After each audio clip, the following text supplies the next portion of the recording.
기도합니다. 아멘.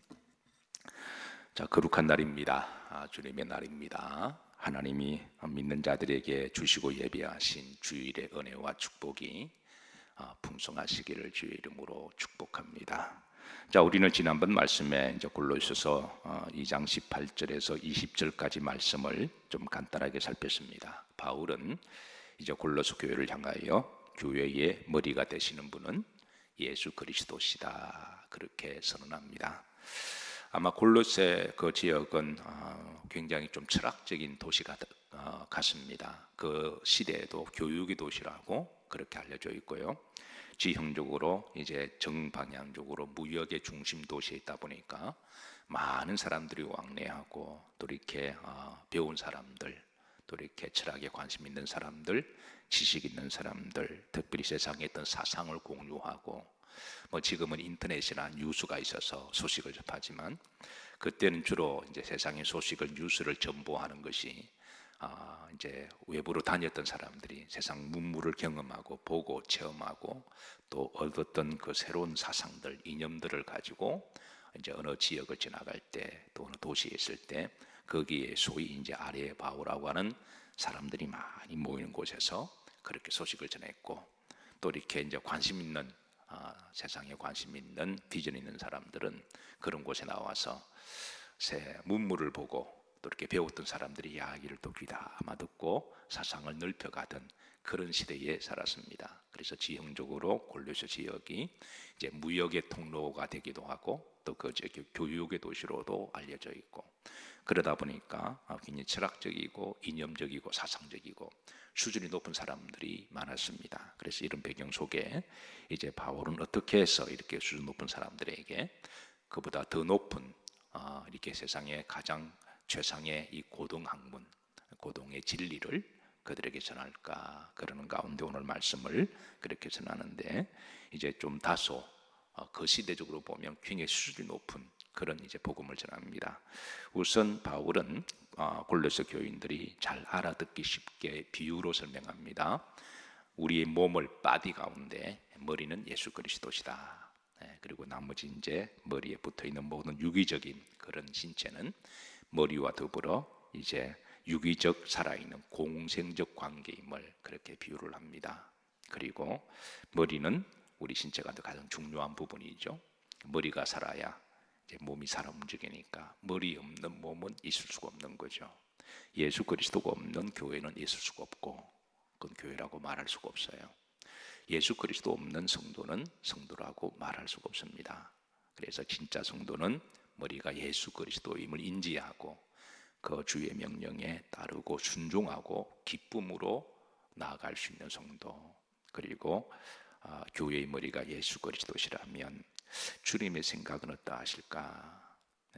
주님이 뭐라고 말씀하실까? 주님이 원하시는 교회는 어떤 교회일까? 주님이 원하는 성도는 어떤 성도일까? 이거를 끊임없이 우리가 묻고, 그리고 그 기도하는 그런 믿음의 현존, 실존을 주님이 원하시고, 또 그렇게 사모하는 마음으로 머리가 되시고 주인 되시는 주님께 그렇게 묻고 기도하고 사모하는 것이 신앙생활인 줄로 믿으시기를 바랍니다. 그러니까 내 뜻대로, 내 머리로, 내 뜻대로 안 되면 막 화가 나거나 내 생각대로 안 되면 막 주장한다거나, 그 이제 자기가 머리가 되고자 하는 것이죠. 그래서 우리가 때로는 살다 보면 어려움을 직면할 수도 있고, 그렇죠. 우리는 다 사람이니까, 우리는 신이 아니잖아요. 하나님이 아니니까 문제도 생길 수도 있고 또 막힐 수도 있고, 그럴 때 하나님은 잠깐 쉬어서 좀 기도하렴이라고 하는 신호를 보내시는 것이죠. 그리고 잠깐 기도할 때 문득 자주 이런 기도를 해야 됩니다. 주님 같으시면 어떠실까요? 주님 같으시면 어떻게 하실까요? 우리가 그걸 묻는 게 신앙의 과정이죠. 그러나 그렇지 않고 내 경험과 나만 옳다라고 주장하게 되면 자기가 머리가 되고자 하는 것이죠.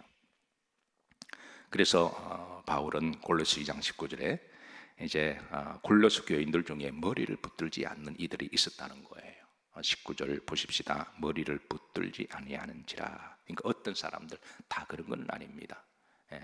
다 골로새 교회가 다 나쁘다 그 말은 아니라 그 중에 어떤 이들은 바로 19절에 우리가 지난번에 그 전에 살폈지만 골로새 교회 안에 어디서 들어온 줄은 모르지만 천사 숭배한 이들이 들어왔습니다. 분명히 천사는 영적인 존재고 그리고 신비합니다. 그렇다고 해서 그 천사가 교회의 머리가 될 수는 없는 거죠. 그 천사가 신비하고 영적 존재라고 해서 그게 예수님과 동격을 시키면 안 되는 거죠. 교회에 하나님이 때를 따라 신비한 영적 은사를 많이 내려주십니다.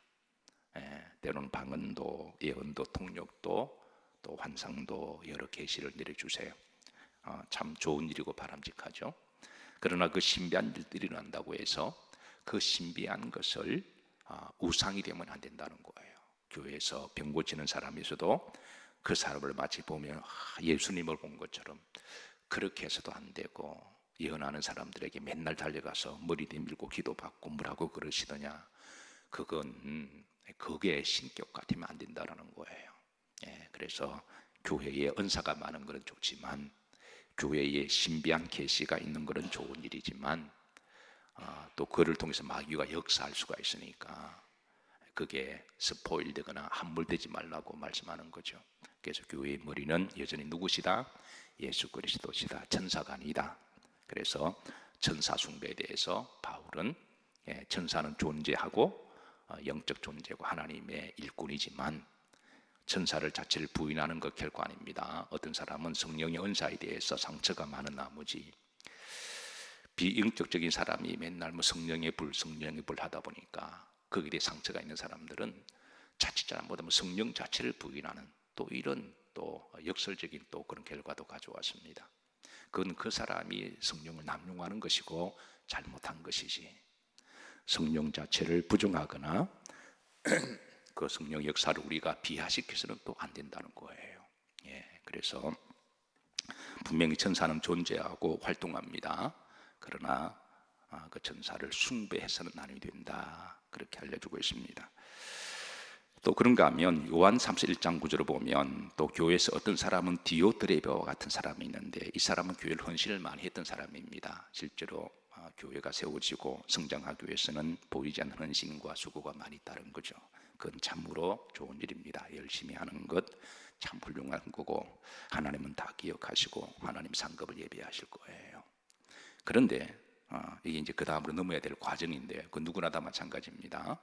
열심히 하고 헌신하는 건 좋은데, 이게 그 다음에 넘어야 될 과정은 모든 영광 하나님께, 그리고 오른손이 하는 일을 왼손이 모르게, 그리고 주장하는 자세로 하지 아니하고 하나님 영광을 위하여, 그리고 사람들의 유익을 위하여, 교회의 덕을 위하여, 이렇게 그 다음으로 이렇게 넘어가야 되는데, 이렇게 넘어가는 과정 가운데 꼭 걸리는 게, 많은 사람들은 내가 들립니다. 내가 해야지, 우리가 해야지, 이렇게 자기를 드러내다 보면 남들이 볼 때는 저 사람이 교회를 다 하려고 한다라고 하는 디오드레바와 같은 그런 또 이렇게 함정에 빠질 수 있는 우려가 있는 거죠. 그래서 요한 3서 1장 9절에 보면, 자, 사도 요한은 그렇게 이야기합니다. 어뜸되기를 좋아하는 디오드레베와 같은 사람이 있으니까, 이제 그런 사람들을 잘 분별하고, 이 말은 이제 너희도 그러지 마라. 왜냐하면 이건 누구나 다 사람 심리는 좀 열심히 하면 항상 내가 나오거든요. 열심히 하는 건 좋은 일입니다. 참 좋은 일이에요. 근데 열심히 하다 보면 어뜸되기를 좋아하고 내 말대로 하기를 좋아하고, 교회는 내 말이 아니라 주님의 말씀대로 돼야 됩니다. 만약에 내 말대로 안 되고 화가 나면 그 사람 자기도 모르게 교회 자기 우상화시키는 거예요. 왜 자기 말대로 안 되면 화가 나요? 주님 말씀대로 해야 되는 거죠. 그래서 디오드레베 그런 사람도 있으니까, 이게 다 믿음의 과정들이에요. 이걸 빨리 본인들이 극복해야 됩니다.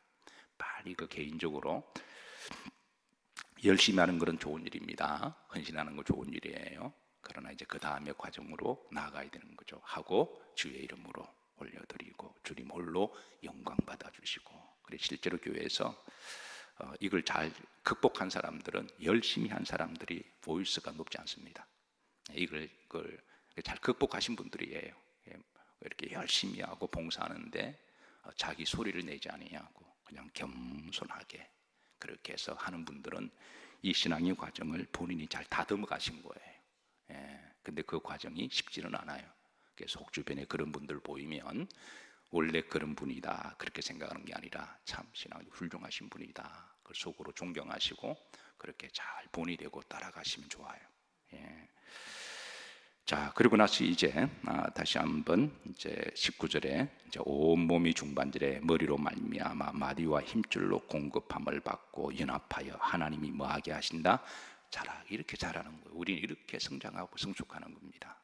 이 자라는 과정이 어떤 사람은 좀 롱텀으로 가는 사람이 있고 어떤 사람 좀 지혜로워서 빨리 조금 좀 기간 좀 줄여서 빨리 성장하고 자라면 하나님이 보실 때 기뻐하시는 거죠. 자, 그리고 바울은 이제 20절로 넘어갑니다.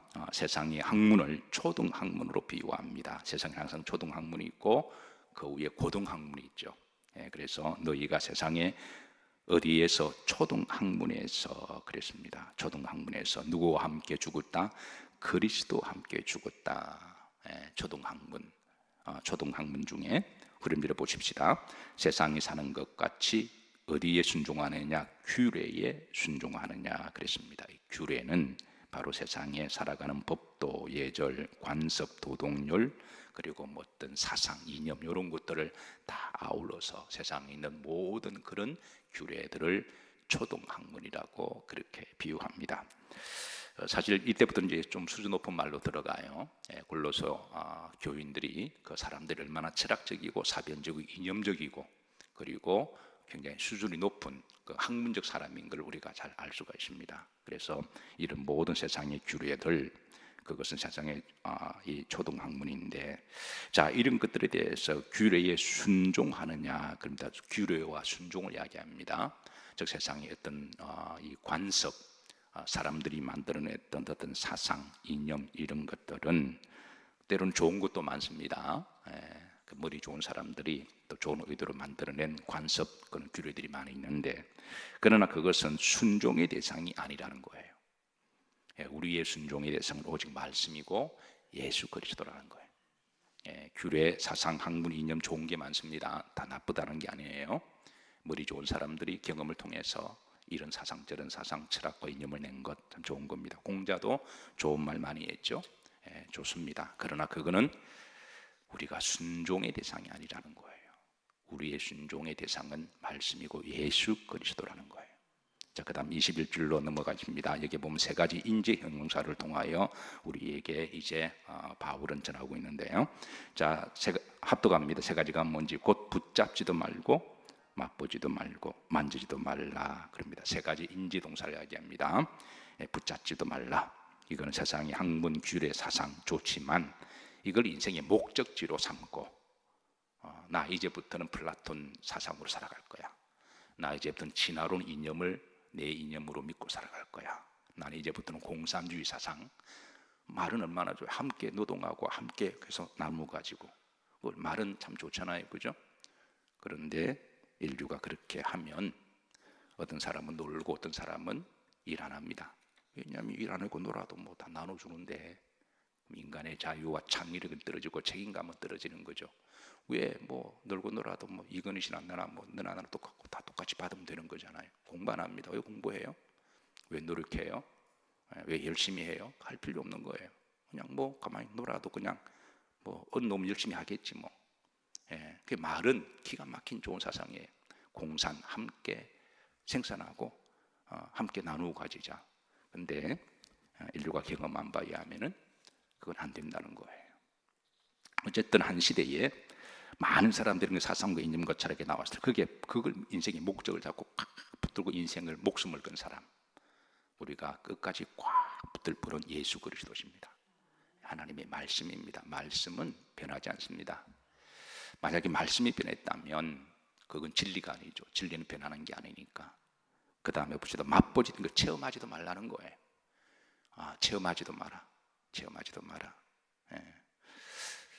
어떤 젊은 청년이 그러대요. 충분히 납득은 됩니다. 아니, 목사님 내가 젊었을 때 마음껏 내가 술도 마셔보고 마음껏 한번 인조이도 해보고 마음껏 한번 이것도 펴보고 마음껏 한번 교제해보고 말은 맞아요. 근데 세상에 그런 것들을 다 체험하면 한 1000년을 살아도 부족할걸요. 이것 해보고 저것 해보고 이것 반항해보고. 그럼 언제 우리가 하나님 앞에, 내 생명의 주인 되신 하나님 앞에, 어떤 분은 등산을 그리 좋아하세요. 근데 마음껏 등산을 하고, 여러분 우리나라에 산이 몇 개 있는지 아시나요? 많습니다. 어떤 분은 자신이 등산을 좋아하시니까 우리나라의 모든 산들을 한번 다 갔다 오고 난 다음에 그 다음에 뭘 하겠다고 하세요. 죽을 때까지 못 다닙니다. 관절 다 나가버려요. 근데 서로 우리나라에 다 정상을 찍었다고 하십시다. 그러면 산은 우리나라만 있나요? 일본은 없나요? 중국은 없나요? 전 세계는 없나요? 우리 인생은 그렇게 살기가 너무 짧잖아요. 나쁘다라는 게 아닌데 너무 그렇게 보내기가 너무 아깝지 않은가요? 그래서 사실 우리가 그런 것들을 이해는 되지만 어느 정도 뭐 살짝 하고 하는 거는 이해는 됩니다. 어떤 분은 운동을 그렇게 좋아해요. 사실 저도 운동을 너무너무 좋아해요. 얼마 전에 집사람과 같이 저녁에 이제 이런저런 이야기하다가 차를 마시다가 나를 보더니 팔을 만지더니 이 살 다 어디 갔냐고, 게살처럼 허물허물해졌다고. 옛날에 이렇게 막 뭐 제가 하여튼 그랬던 것 같아요. 잘 모르는데 이렇게 단단하고 단단한 게 더 어디 갔냐고 막 돌려도 그러더라고요. 어디 갔냐 그래서 나보고 하는 말이 자기는 나를 볼 때마다 운동 없이는 살지 못하는 사람처럼 여겼대요. 정말 저도 운동 좋아했습니다. 운동 좋아했고 젊었을 때도 운동 좋아했습니다. 잘하지는 못했지만 참 좋아했습니다. 열심히 하고 하루에 땀을 쫙 흘리고 샤워하고 그리고 이제 말씀을 보거나 또 다시 책을 보면 그렇게 프레시하고 그렇게 운동을 좋아하다가 제가 운동을 언제부터 끊었냐 하면 50 한 중반에 끊었습니다. 어느 날 새벽에 기도하는데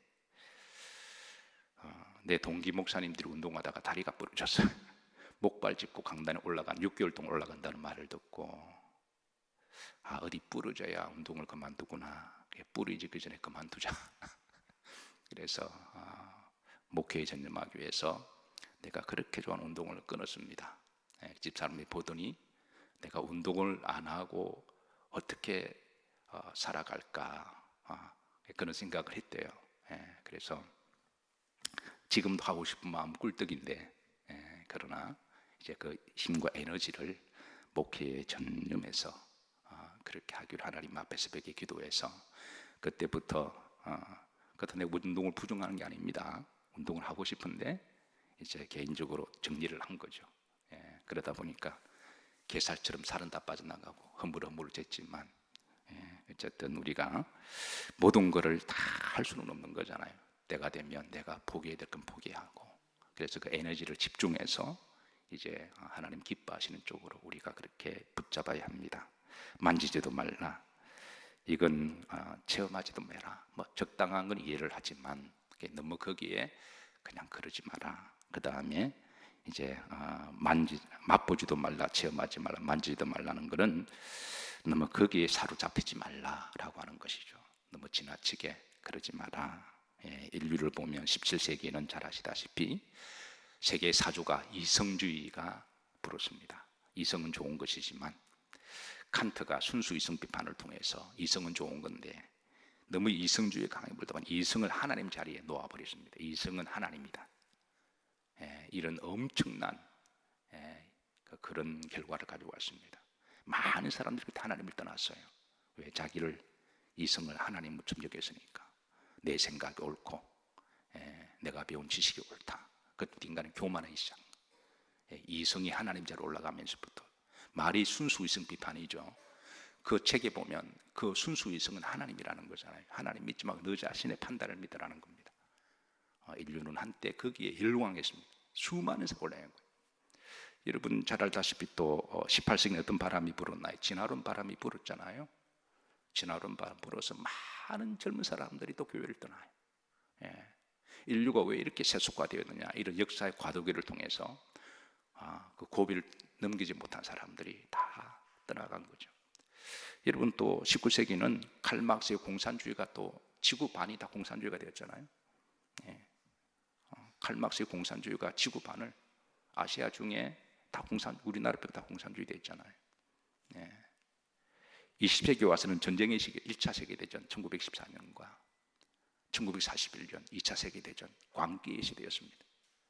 정말 광란의 시대였고 지구 전체가 서쪽에는 히틀러가, 동쪽에는 일본이 중심이 돼서 정말 전쟁과 광기에 눈이 다 마귀가 돼가지고요, 사람을 죽이고, 지금 또 중동 지역에 이란과 이스라엘 일첩 촉발해 있습니다. 지금 전 세계가 지금 난립니다. 전 세계가 언론이, 지도자들이 이게 지금 난립니다. 지금 어쨌든 우리가 이를 위해서 기도해야 되리라고 믿습니다. 앞으로 이런 사람들을 휘몰아 잡는, 사람을 정신을 혹 빼가는 그런 또 매혹적인 이념과 사상들이 반드시 나올 거예요. 반드시 나옵니다. 시대마다 항상 그런 것들이 있으니까, 그런 것들이 나오면 이제 그거를 붙잡거나 맛보거나 만지지도 말라. 자, 골로새 2장 21절로 넘어갑니다. 그림절에 보시면 이 모든 것을 한때 쓰이고 없어지리라. 얼마나 놀라운 말씀이에요. 역사상 나타났던 이 모든 좋은 사상, 철학, 공자, 유교 이념, 좋은 것이지만 우리가 순종할 만큼, 우리의 영혼을 구원할 만큼 그런 사상은 아니라는 거예요.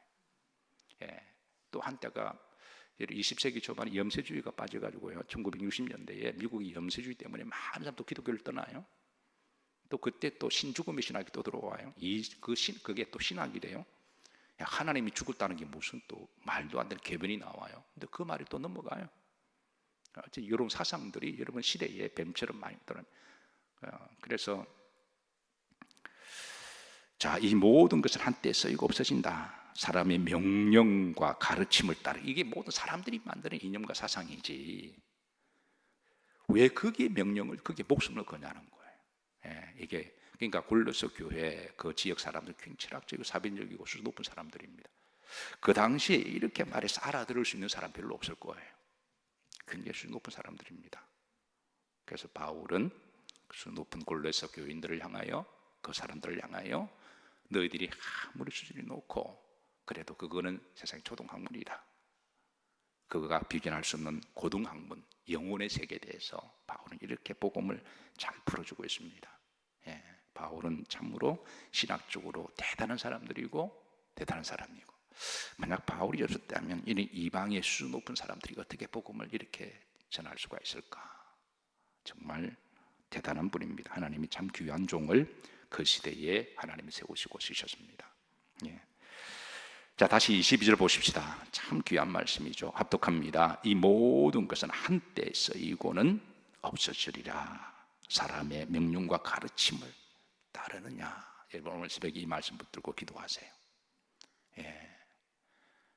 이 모든 것, 사람들은 트렌디라고 따라가고 니즘이라고 따라가고 수준 높은 철학이라고 거기에 따라가고, 그래서 하나님을 떠난 사람들이 많아요. 23절로 넘어갑니다. 이런 것들은 자의적 숭배. 그러니까 자의적 숭배는 이제 스스로 숭배시키는, 스스로, 그게 학문이든 이념이든 사상이든 간에 어떤 사람은 자기를 숭배하는, 그게 자의적 숭배다 결국은. 그 다음에 겸손은, 어떤 거는 겸손하게 보이는 것들이 있습니다. 위장된 겸손, 위장된 평화, 위장된 평화, 위장된 겸손. 그러나 그 겸손 뒤에는 자기의 또 자의적 교만이 있는 거죠. 몸을 괴롭게 하는데, 어떤 철학은 금욕주의적 철학, 금욕 어떻게 보면 굉장히 좋아 보입니다. 다른 종교와 기독교를 비교할 때 세상 모르는 사람들은 불교나 천주교에 대해서 좋은 호감을 가지는 게 그래도 금욕 쪽이지 보이지 않느냐. 신부들은 결혼 안 하는 게 금욕처럼 보이고, 신부들은 산에 가서 독고 생활하는 게 금욕처럼 보이지 않느냐. 그런데 그 금욕을 위장한, 그거는 또 다른 위장이라는 거예요. 지나치게 몸을 금욕함으로 그게 마치 뭔가 대단한 것처럼, 이런 부분들에 대해서 이제 그 다음 보십시다. 지혜 있는 모양이나 오직 육체를 따르는 것을 금하는 데는 조금도 유익이 없다. 이게 이런 것들은 그냥 지혜로운 보이지만 지혜롭고 똑똑하고 그런 것처럼 보이지만 이거는 후림들에 보면 유익이 없다. 결국은 모든 것은 22절에 한때 잠깐 나타났다가 사상인의 힘으로 반듯하다가 사라지는 건데, 근데 문제는 그런 것들을 영웅처럼 붙들고 살아가는 인생은, 그래서 어떤 사람 그러잖아요. 한평생 공산주의 붙들고 살아가다 나중에 전향해서 내 인생 돌려도 그러잖아요. 젊었을 때 그게 인생 올인했는데, 그래도 가족들과도 의지를 하고 하나님과도 의지를 하고 그런 유토피아 사상을 공산주의를 통해 세우려고 그랬는데, 나중에 보니까 이게 너무너무 근데 전향을 또 못하는 사람은 자기를 부정하니까 전향도 안 못해. 어떤 사람은 왜 그걸 부정하면 자기 살아온 과거를 부정하는, 자기를 자신을 부정하는 거니까. 그래서 또 고집스럽게 또 부정은 안 해요. 참 어리석은 사람들입니다. 차라리 빨리 전향하고 잘못된 인정하고 다시 시작하면 괜찮은데, 어떤 사람은 잘못된 인생을 부정하는 게 그게 두렵고 용기가 안 나니까 계속 그거를 주장하는데 부정은 안 합니다. 계속 거기에 빠져 있는 거죠. 그게 진화론도 마찬가지고요, 세상의 학문도 그렇습니다. 그래서 굉장히 지혜 있는 사람 같은데 근데 아무 유익이 없다. 아무 유익이 없다. 우리에게 영원한 유익 되시는 분은 오직 예수 그리스도 하나님의 말씀입니다. 사랑하는 성도 여러분, 어떤 분들은 하나님의 말씀을 세상의 학문과 비교할 수 있는 고등 학문 그 이상 영원한 진리로 여기고 믿는 분들은 참 복받으신 분들이에요. 어떤 분들은 하나님의 말씀을 가지고 있음에도 불구하고 이거 별로 귀하게 안 여깁니다.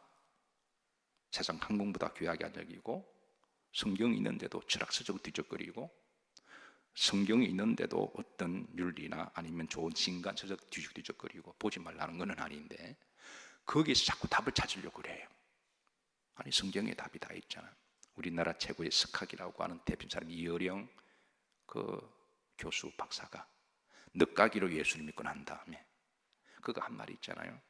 내가 그동안 세상의 모든 학문과 사상과 철학을 가르쳤는데 결국은 성경 안에 답이 다 있더라. 인생이 한평생 고민했던 그런 문제를 성경 안에 답을 찾았다. 그리고 늦가기로 교회 들어왔는데요, 성경을 통해서 답을 찾고 예수님 답을 찾는데 가만 교회 다니는 사람들 보니까 여전히 딴 데서 답을 찾고 있더라는 거예요. 이 얼마나 어리석은 거라는 거예요. 오늘 새벽에 다시 한번 우리 진리 되신 주님을 우리의 머리가 되시고, 그리고 주님 같으시면 어떻게 하실까? 그리고 진리를 붙들고 답을 찾고 살아가는 게 인생의 가장 큰 복인 줄로 믿으시기를 바라고, 남은 생에도 절대 진리 앞에 행복한 진리의 동행이 있으시기를, 진리를 깨닫는 기쁨이 함께 하시기를 주의 이름으로 축복합니다. 주님 홀로 영광 받으시옵소서. 93장 찬양 들으시고